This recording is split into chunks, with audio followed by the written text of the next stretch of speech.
It was just unbelievable. Water to the roofs of houses, and it was like a nightmare, really. The decision was made. I told her, we leaving. We have to get out of here.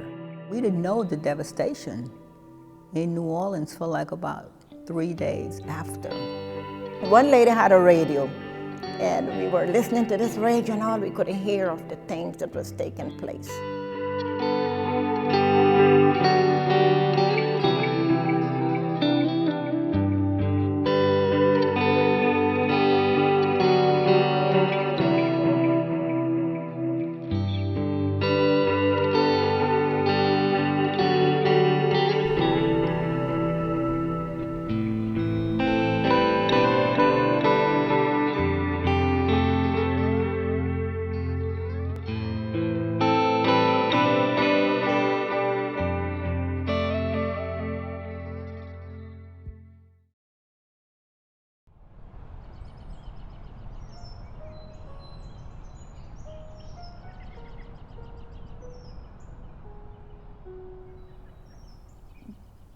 It was just a place that people wanted to be.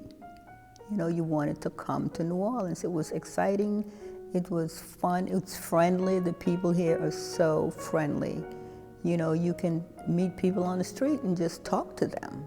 I love New Orleans because, you know, it's so similar to my home. Everybody loves everybody.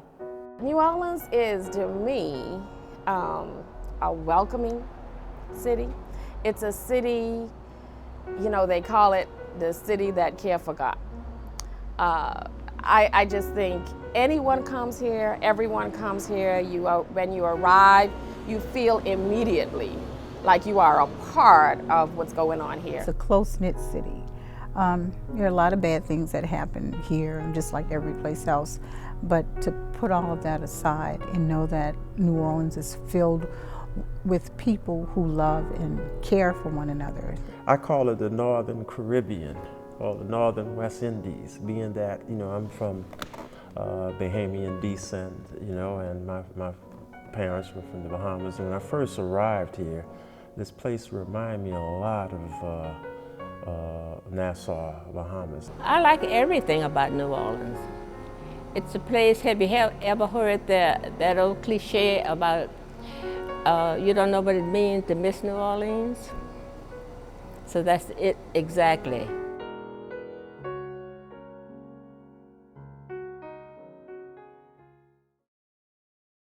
When I left work on that Friday afternoon, there was no conversation about this hurricane even having any impact on New Orleans. It was out in the Gulf, it was down, you know, by Tampa. In fact, it was further along. I was so out of it. I wasn't into what am I going to do, or I wasn't thinking about danger because we have never gone anywhere for any hurricane. That particular day, that Saturday before the storm, we had a birthday party for my son, you know, and we had family and friends, and but the whole time, you know, we hosting, and you know, I felt uncomfortable. Well, I took it for granted because we've never had, you know, a really bad storm before. So that I did not evacuate till the Sunday morning. I thought, oh well, another storm, I'll ride it out.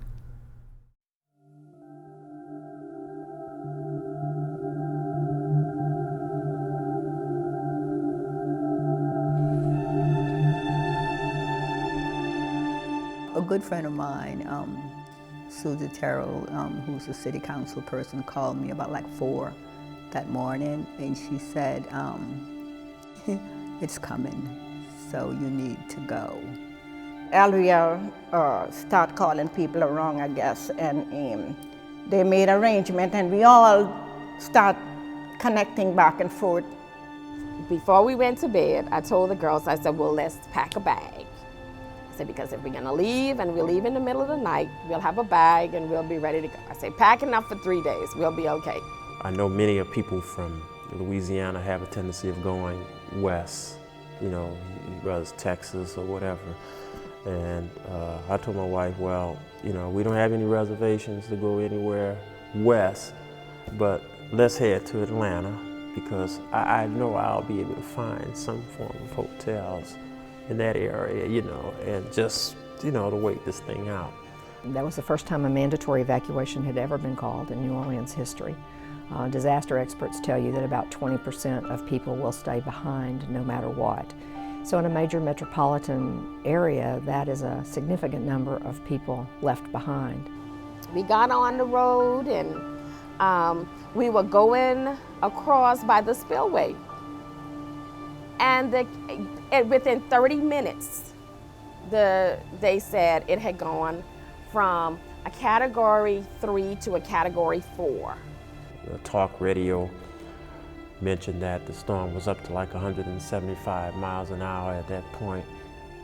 And I said, oh God, that's, you know, this thing is just destructive and heading our way. And then after that, what the old folks would say, all hell broke loose. Katrina came, and we didn't see it because where we were, we didn't have access to television. When my niece got, you know, we finally got connection, and they were in Houston. And my dad was like, well, you know, we're gonna go back because it's gonna be okay, there's nothing wrong. And so when she finally called me, and she said, find out how we were doing, and I said, we're doing okay, you know. She said, Auntie, I just don't want to tell you this, but I saw on television Napoleon, and the drugstore on Napoleon was covered with water. It was up to the light. I was like, that's us, because that's our area.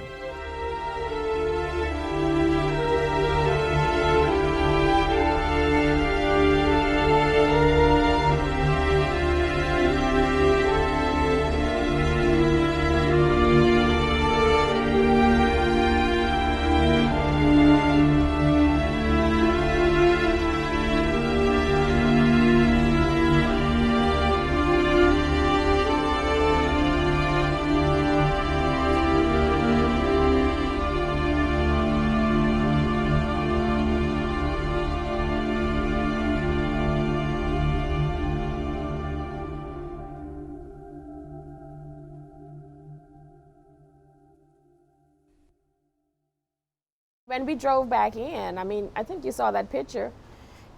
Except for the stuff on the outside of the house, the house looked like it was okay. It was surreal, you know, to see your home as it once was prior to the storm, and then come back and see the mold, the furniture all over the house, the refrigerator in another room, or it's in that same room, and mold and maggots and the whole thing, the whole house a mess. I had no standing water, none. The windows blew out and the roof fell in. I didn't even know what we were gonna do, because I didn't know. God, look at the house. Nobody, my husband didn't even want to go in the house.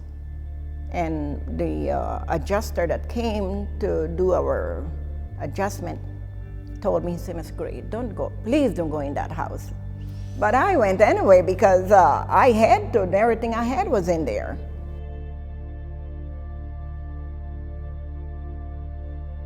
This was an experience that, like none other, you know, like none other.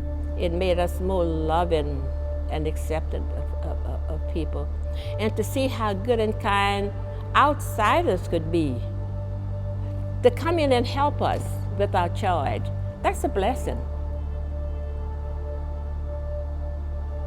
And I'll never, ever forget the people who came to help us. If you will drive around this city, like way back in the streets that it's not up front like Claiborne and Napoleon, and really see houses with grass growing through the roof. And it's in terrible need. For those who still feel that New Orleans is back, I think they're just looking at pictures of the French Quarter in downtown. Place has gotten better, and but we're not there. by no stretch. Politicians need to wake up and forget about themselves and think about the real thing that need to be done. I just want everybody to keep New Orleans in their hearts.